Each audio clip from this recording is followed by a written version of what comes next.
Turner syndrome. ক্লিনিফেল্টার syndrome মানুষের সমস্যা ছিল, ছেলেদের সমস্যা ছিল। টার্নার সিনড্রোমটা হয় মেয়েদের সমস্যা। এটিও সেক্স ক্রোমোজোমের একটি সমস্যা, অর্থাৎ 23 জোড়া ক্রোমোজোমে এটি দেখা যাবে। এই রোগটি নারীদের সেক্স ক্রোমোজোমের নন ডিসজাংশনের কারণে হচ্ছে। এখানে স্ত্রী লোকটি সাধারণত এক্সেস হওয়ার কথা, তার পরিবর্তে শুধু এক্স ক্রোমোজোম বিশিষ্ট হয়। দেখো, 22 জোড়া ক্রোমোজোম পর্যন্ত সুস্থ, 23 জোড়া ক্রোমোজোমে X0 অর্থাৎ একটা এক্স অনুপস্থিত। মেয়েদের সাধারণত সেক্স ক্রোমোজোম XX হয়, ছেলেদের XY। এখানে শুধু X দেখতে পাচ্ছি। কি বৈশিষ্ট্য হয় এ ধরনের মেয়েদের, টার্নার সিনড্রোমদের? এরাও খর্বাকৃতি হয়। আমরা ক্লিনিফেল্টার্সে দেখেছিলাম খর্বাকৃতি হয়, ছেলেরা খর্বাকৃতি হয়। এদের ঘাড় প্রশস্ত থাকে, এটা একটা বিশেষ শনাক্তকারী বৈশিষ্ট্য। দেখো, ঘাড়টা প্রশস্ত থাকে। আর কি হয়? খর্বাকৃতি হয়, খাটো হয়। দেখো, হাতের আঙ্গুলগুলো ছোট ছোট।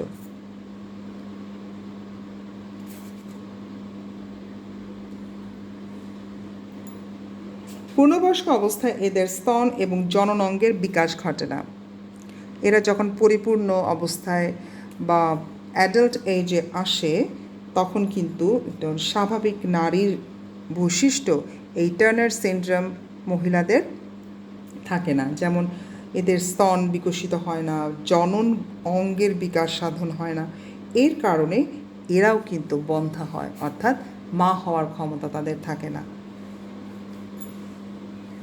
ঠিক আছে, তাহলে টার্নার সিনড্রোম জানলাম, ক্লিনিফেল্টার জেনেছি। এখন আমরা জানব সেক্স লিঙ্কড রোগ, অর্থাৎ সেক্স ক্রমে যদি কোনো সমস্যা থাকে। সেক্স লিঙ্কড রোগের যে 23তম ক্রোমোজোমে 23 জোড়া ক্রোমোজোমে সব বিভিন্ন সমস্যার কারণে যে রোগ হয়ে থাকে। কি দেখতে পাচ্ছি? বর্ণান্ধতা, কালার ব্লাইন্ডনেস। এরা কি হয়? বিভিন্ন বর্ণের পার্থক্য বুঝতে পারে না। হলুদ রং, সবুজ, কালো আইডেন্টিফাই করতে পারে না। ঠিক আছে, এটা বেশিরভাগ ছেলেদের হয়ে থাকে মেয়েদের তুলনায়। হিমোফিলিয়া, এটি ওই সেক্স লিঙ্কড রোগ। এখানে রক্ততঞ্চনে অস্বাভাবিক বিলম্বের কারণে ক্ষতস্থান থেকে অবিরাম রক্তক্ষরণ ঘটে। এতে মৃত্যু পর্যন্ত হতে পারে। কোথাও কেটে গেলে বা কোথাও অ্যাক্সিডেন্ট হলে যদি অতিরিক্ত রক্তক্ষরণ হয়ে যায়, তখন কিন্তু সেই রোগীকে আর বাঁচানো যায় না।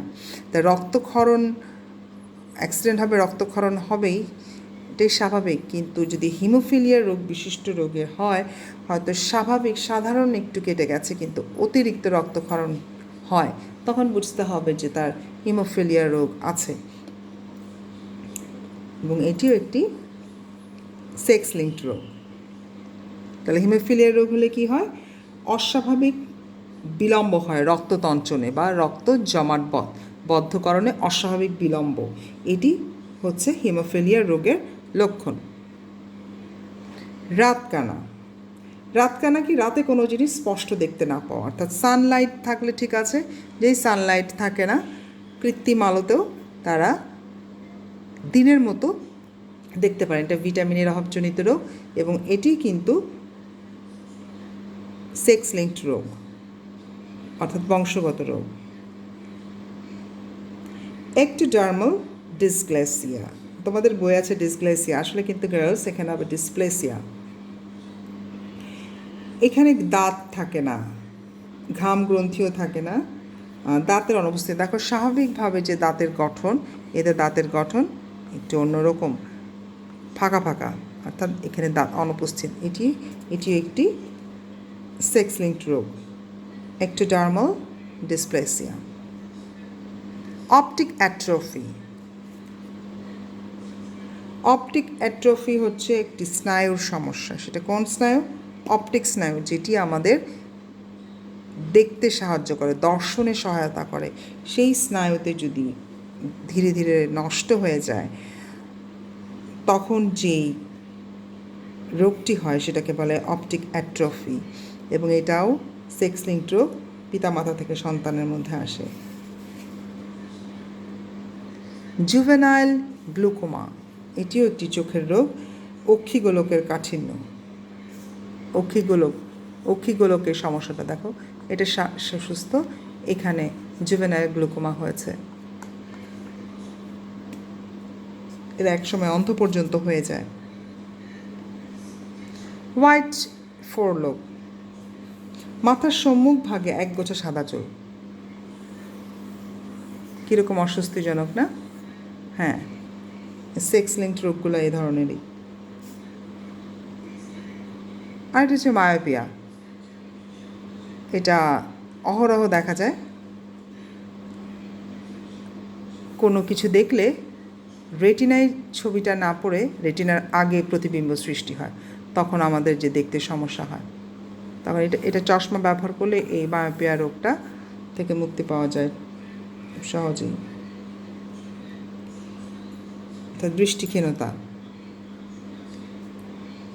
সর্বশেষ যেটা আছে মাসকিউলার ডিস্ট্রফি, পেশি জটিলতা। 10 বছর বয়সেই শিশুর চলন শক্তি লোপ পায়। জন্মের পরে বোঝা যায় না যে তার এই মাসকুলার ডিস্ট্রফি আছে, কিন্তু তার হাঁটতে চলতে সমস্যা হয়, এবং একসময় 10 বছর বয়সের মধ্যেই তারা একদম হাঁটার ক্ষমতা নষ্ট হয়ে যায়। এটিও একটি সেক্স লিঙ্কড রোগ।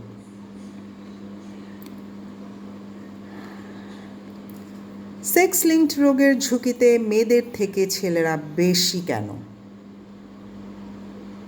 কেন বেশি?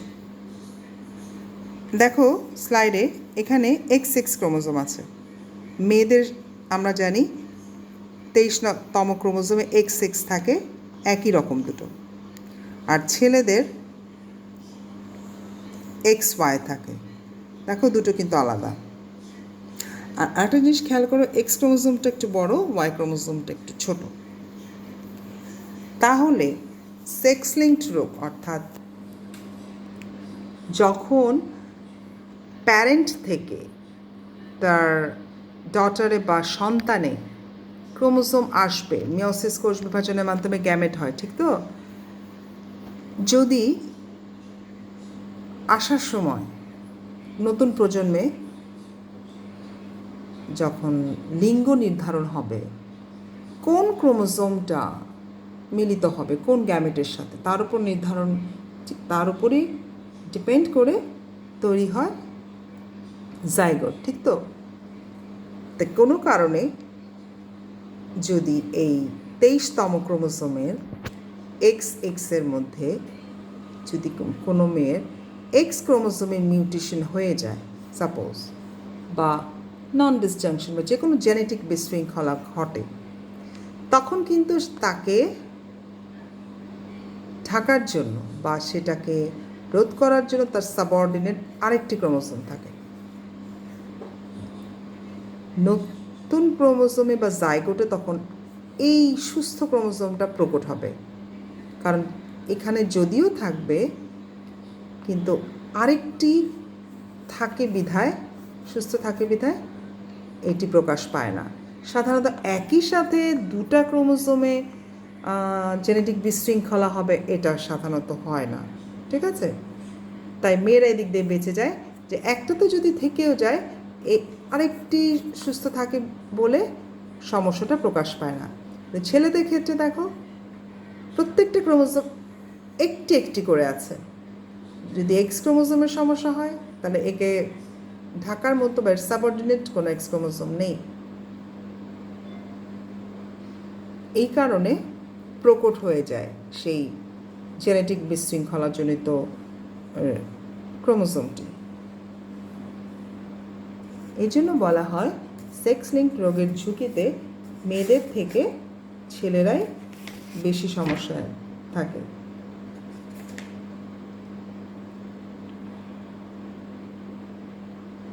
পৃষ্ঠা 238 এই সম্পর্কে সুন্দরভাবে দেয়া আছে। প্রত্যেকটি জিনের দুটি করে কপি থাকে, তার মাঝে যেটি তার বৈশিষ্ট্য প্রকাশ করে সেটিকে প্রকট বা ডমিনেন্ট জিন বলে। যেটি তার বৈশিষ্ট্য প্রকাশ করে না তাকে বলা হয় রিসেসিভ বা প্রচ্ছন্ন জিন। আবার যদি দুটি জিনই একই সাথে প্রচ্ছন্ন অথবা একই সাথে প্রকট হয় তাহলে তাদেরকে হোমোজাইগাস বলে। যদি একটি প্রচ্ছন্ন একটি প্রকট হয় তাহলে হেটেরোজাইগাস বলে। এক্স ক্রোমোজোমের জিন সংক্রান্ত একটি রোগের নাম হিমোফিলিয়া। সাপোজ ধরে নাও এটি একটি প্রচ্ছন্ন জিন, কাজেই কন্যা সন্তানের বেলায় এক্স ক্রোমোজোমে হিমোফিলিয়া জিন যদি থেকেও থাকে তাহলে অন্য এক্স ক্রোমোজোম একটিতে যদি হিমোফিলিয়া জিন থাকে অন্য এক্স ক্রোমোজোমটি সুস্থ জিনটি অন্য এক্স ক্রোমোজোমের সুস্থ জিনটি প্রকট হবে। কারণ আমরা জানি হোমোলোগাস ক্রোমোজোমে একটি বৈশিষ্ট্যের জন্য এক সেট জিন দায়ী থাকে, ঠিক না? তাহলে একটিও যদি অসুস্থ হয়ে আর সেটি প্রচ্ছন্ন থাকবে তা সাবঅর্ডিনেট আরেকটি সুস্থ জিনই প্রকট হবে। তখন হিমোফিলিয়া রোগটি কিন্তু সেই কন্যা সন্তানের প্রকাশ পাবে না। নিজের ভেতরে রোগটি প্রকাশ না পেলেও এই কন্যা সন্তানটি রোগের বাহক হবে। প্রকট থাকবে সুস্থ বৈশিষ্ট্যটি, কিন্তু সেই কন্যা সন্তানে যেহেতু এক্স ক্রোমোজোম একটি হিমোফিলিয়া জিন সহ ছিল, সে বাহক হবে, বহন করবে, কিন্তু সে নিজের তার মধ্যে কোনো রোগের লক্ষণ প্রকাশ পাবে না। কিন্তু পুত্র সন্তানের বেলায় একটি হিমোফিলিয়া জিন যদি কোনোটাতে চলে আসে, এক্স বা ওয়াই যে কোনো একটাতেই যদি হিমোফিলিয়া জিন আসে ছেলেদের বেলায়, তখন সে রোগটি দেখা যাবে। কারণ সেটি সেখানে প্রচ্ছন্ন, কারণ সাবঅর্ডিনেট আর কোনো জিন থাকবে না সেটাকে প্রচ্ছন্ন করে প্রকট হওয়া। ঠিক আছে? তাহলে বুঝতে পেরেছি আমরা সেক্স লিঙ্ক রোগের ঝুঁকিতে মেয়েদের থেকে ছেলেরা বেশি কেন।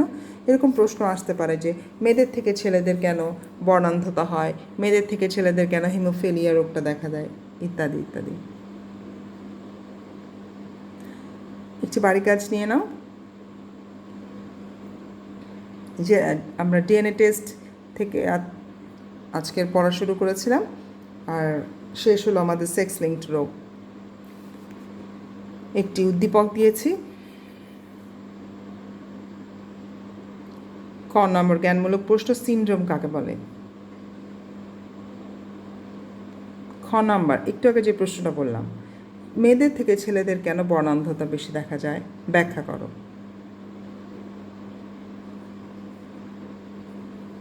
গ নাম্বার চিত্রের গঠনটি ব্যাখ্যা করো, অর্থাৎ এর গঠনটি, এটা আমাদের প্রথম ক্লাস থেকে পড়া। অপরাধ দমনে চিত্রের গুরুত্ব বিশ্লেষণ করো।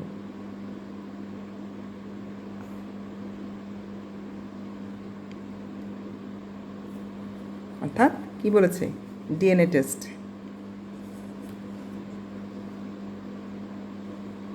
তোমরা এই প্রশ্নের উত্তরটা অবশ্যই তোমাদের খাতায় লিখবে বইয়ের সাহায্য নিয়ে।